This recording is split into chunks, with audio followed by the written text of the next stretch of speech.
Hello everyone. Today I'm going to show you how to get started with CJ's Dropshipping for your e-commerce store. First, head over to CJ Dropshipping and create an account. Once you've created an account, if you already have an existing e-commerce store on an app like Shopify, make sure to add the CJ's Dropshipping app to your Shopify store.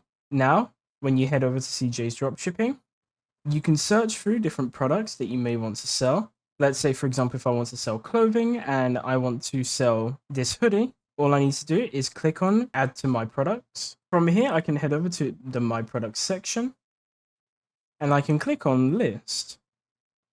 From here, you see it automatically connects to my Shopify store. So from here, all I need to do is fill in these sections here and then click list it now. And it will be listed onto my Shopify store. From there, anytime someone purchases from your store, it will automatically pay for the hoodie and will be sent to the customer. And that's basically it. If you have any questions, feel free to ask them in the comments below. Thank you for watching.